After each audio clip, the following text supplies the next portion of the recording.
بسم اللہ الرحمن الرحیم۔ السلام علیکم ناظرین، میں آپ کا میزبان ڈاکٹر محبوب علی سبزی اور آپ دیکھ رہے ہیں ایک نیا پروگرام۔ ناظرین، گزشتہ دنوں آپ نے دیکھا کہ جب قاضی فائز عیسیٰ برطانیہ میں مڈل ٹیمپل کے بینچر کے طور پر انہوں نے ایک تقریب میں شرکت کی، اور جب وہ تقریب سے باہر نکل رہے تھے تو اس کے بعد پاکستان تحریک انصاف کے کارکنوں نے بھرپور احتجاج کیا۔ نہ صرف احتجاج کیا بلکہ اس گاڑی میں جس میں قاضی فائز عیسیٰ اور ان کی اہلیہ موجود تھی تو اس گاڑی کا راستہ روکا گیا، اس گاڑی پر حملہ تک کیا گیا، لیکن خوشقسمتی سے اس گاڑی کے ڈرائیور نے بڑے کمال ہوشیاری سے اس گاڑی کو اس موب سے، اس ہجوم سے باہر نکالا۔ ذرائع کے مطابق اس کے بعد قاضی فائز عیسیٰ جو تھے وہ کافی اپسیٹ ہو گئے تھے، اور اب پاکستان کے وزارت خارجہ نے باقاعدہ جو پاکستان کا جو برطانیہ میں ہائی کمیشن ہے وہاں پر ان کو باقاعدہ ہدایت جاری کر دی گئی ہے کہ اس واقعے کے بھرپور تحقیقات کی جائے اور اس واقعے کا مقدمہ جو ہے وہ برطانیہ میں بھی درج کیا جائے۔ جی ہاں ناظرین، چونکہ ہائی کمیشن جو ہے اس وقت تک کوئی کارروائی نہیں کر سکتا جب تک کہ وزارت خارجہ کی جانب سے ان کو ہدایات نہیں ملتی، تو اب وزارت خارجہ کی جانب سے باقاعدہ جو پاکستانی ہائی کمیشن ہے ان کو ہدایات جاری کی گئی ہے، جبکہ دوسری جانب پاکستان کے وزیر داخلہ محسن نقوی نے نادرا کو ہدایت جاری کی ہے۔ ساتھ میں انہوں نے جو ہے پاسپورٹ کی ڈپارٹمنٹ کو اور شناختی کارڈ کی ڈپارٹمنٹ کو یہ ہدایت جاری کر دی ہے کہ وہ تمام لوگ جو کہ اس واقعے میں ملوث ہے ان کے شناختی کارڈ اور پاسپورٹس بھی اب بلاک کر دیے جائے، جبکہ ساتھ ساتھ میں برطانیہ میں پاکستان کے کمیشن کو ہدایت جاری کر دی گئی ہے کہ جو افراد اس مقدمے میں ملوث ہے ان کی آئیڈینٹیفیکیشن کی جائے، ان کی بھرپور جو ہے تحقیقات کی جائے اور بعد میں ان کے خلاف ایف آئی آر بھی درج کی جائے۔ ذرائع کے مطابق اس وہاں پر برطانیہ میں جو تقریب ہوئی تھی جس میں یہ فیصلہ کیا گیا تھا کہ جب قاضی فائز عیسیٰ برطانیہ پہنچیں گے تو اس دوران بھرپور احتجاج کیا جائے گا، تو اس میں زلفی بخاری، ملیکہ بخاری اور دیگر پاکستان تحریک انصاف کے اہم لیڈر جو ہے وہ موجود تھے۔ اس پر پہلے بھی ہم نے بات کی تھی کہ ہماری کتنی بدقسمتی کی بات ہے کہ پاکستان میں سیاست جو تھی وہ شائستگی کا نام تھا۔ پاکستان میں اس کے باوجود کہ ماضی میں ہم نے دیکھا کہ پاکستان پیپلز پارٹی اور پاکستان مسلم لیگ نون ایک دوسرے پر وار کیا کرتے تھے، ایک دوسرے کے خلاف باتیں بہت زیادہ کی جاتی تھی، لیکن یہ کبھی نہیں ہوا کہ پاکستان پیپلز پارٹی یا مسلم لیگ کے لیڈرشپ جو ہے وہ برطانیہ، امریکہ، سعودی عرب یا دنیا کی دیگر ممالک میں جاتے اور وہاں پر اس طریقے سے گالب گلوچ ہوتا، لوگوں کی بےعزتی کی جاتی، گالیاں دی جاتی، روڈز بلاک کی جاتے۔ یہ ایک جو نیا کلچر پاکستانی سیاست میں آیا ہے یہ انتہائی غلط کلچر ہے۔ یقیناً اگر یہ کسی بھی پارٹی کے کارکنان کرے، چاہے وہ پاکستان تحریک انصاف ہو، مسلم لیگ نون ہو، پیپلز پارٹی ہو یا دیگر پارٹیاں ہو، تو کسی بھی لیڈرشپ کو اپنے کارکنان کو یہ نہیں کہنا چاہیے کہ وہ یہ کام کرے، بلکہ اگر کارکنان خود سے ایسے کام کرنا چاہے تو ان کو روکنا چاہیے۔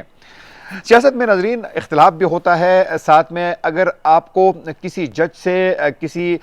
فوجی سے، کسی پولیس سے، کسی سرکاری عہدیدار سے اگر کوئی گلہ بھی ہے تو گلہ ریکارڈ کرنے کا، احتجاج ریکارڈ کرنے کے دیگر طریقے ہو سکتے ہیں، لیکن یہ کوئی طریقہ نہیں ہے کہ آپ سوشل میڈیا پر ٹرولنگ شروع کر دیں۔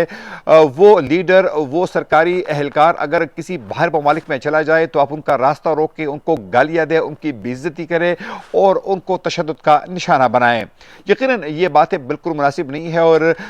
ہم یہ امید بھی کرتے ہیں کہ سیاسی پارٹیز کی جو لیڈرشپ ہے وہ اپنے کارکنان کو یہ ہدایات ضرور جاری کریں گے کہ مستقبل میں ایسے کاموں سے اجتناب کیا جائے۔ ساتھ میں ناظرین دوسری اہم خبر آپ کے ساتھ جو شیئر کرنی ہے وہ یہ ہے کہ علی امین گنڈاپور کی اب عمران خان سے ایک دفعہ پھر ملاقات ہوئی ہے، لیکن اس دفعہ جب علی امین گنڈاپور کی عمران خان سے ملاقات ہوئی ہے تو ملاقات کے بعد علی امین گنڈاپور جو کہ وزیر اعلیٰ خیبر پختونخوا بھی ہے اور پاکستان تحریک انصاف خیبر پختونخوا کے صدر بھی ہیں، اس ملاقات کے بعد جب انہوں نے میڈیا سے گفتگو کی ہے تو اس گفتگو میں انہوں نے عمران خان کے ساتھ جو ہونے والی گفتگو ہے وہ میڈیا کو نہیں بتائی ہے، تاہم انہوں نے یہ اعلان ضرور کیا ہے کہ 8 نومبر کو پاکستان تحریک انصاف کا جو پشاور میں ہونے والا جلسہ تھا اب اس جلسے کو منسوخ کر دیا گیا ہے،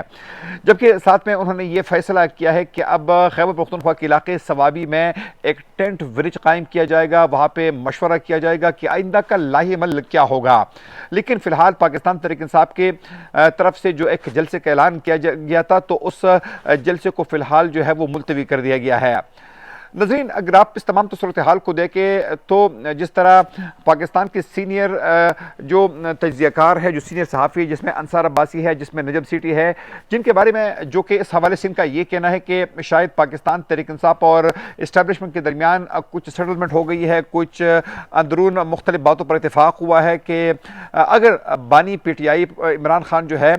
وہ تھوڑا سا تحمل سے کام لیں گے، ڈائریکٹلی فوج اور اسٹیبلشمنٹ کو ٹارگٹ نہیں کریں گے، تو ہو سکتا ہے کہ ان کے ساتھ بھی نرمی برتی جائے، کیونکہ عام طور پر ناظرین آپ دیکھتے ہیں کہ عمران خان اور پاکستان تحریک انصاف کے چند لیڈر جو ہے وہ براہ راست اپنی گفتگو میں پاکستانی فوج، پاکستانی اسٹیبلشمنٹ، حتیٰ کہ آرمی چیف کو بھی نشانہ بناتے تھے۔ لیکن گزشتہ چند دنوں میں آپ نے دیکھا کہ پاکستان تحریک انصاف کے رویے میں کچھ تبدیلی آئی ہے، یقیناً یہ کوئی اچھی تبدیلی ہے، کیونکہ پاکستان کو اب استحکام جو ہے وہ ضروری ہے، معاشی استحکام ضروری ہے، سیاسی استحکام ضروری ہے۔ آئے روز کے جلسے، جلوس و احتجاج سے کچھ نہیں ہوتا، یقیناً احتجاج جو ہے یہ جمہوری حق ہے، لیکن اگر احتجاج ایک خاص لمٹ سے باہر چلا جائے، یہ لوگوں کی پگڑیاں اچھالنے کا، آئے روز مختلف شہروں میں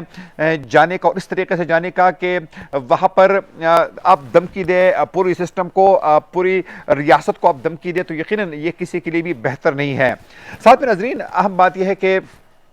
آپ اگر جمہوری ممالک میں رہتے ہیں تو جمہوری ممالک میں بالکل جمہوری آزادیاں بہت ضروری ہے، میڈیا کی آزادی بہت ضروری ہے، احتجاج کے لیے رکاوٹیں جو حکومت کھڑی کرتی ہے وہ غلط کرتی ہے، بلکہ ساتھ ساتھ میں پاکستان تحریک انصاف کے رہنما اور وکیل انتظار پنجوتا جو کہ گزشتہ چند دنوں سے غائب ہو گئے تھے اور ان کے بارے میں یہ دعویٰ کیا جا رہا تھا کہ ان کو اغوا کیا گیا ہے، اب ان کی بھی واپسی ہوئی ہے، ان کی تفصیلات جو ہے وہ آہستہ آہستہ آئے گی کہ ان کو کس نے اغوا کیا تھا، مقاصد کیا تھے، لیکن کہنے کا مقصد یہ ہے ناظرین کہ ایک برداشت کا معاملہ جو ہے یہ جمہوری معاشروں میں ہمیشہ ہونا چاہیے، اس کو ویلکم کرنا چاہیے، اور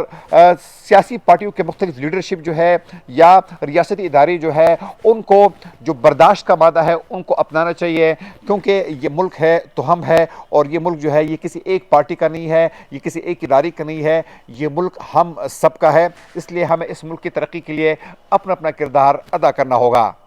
اگلے پروگرام تک اپنے میزبان ڈاکٹر محبوب علی سبزئی کو اجازت دیجیے۔ اللہ حافظ۔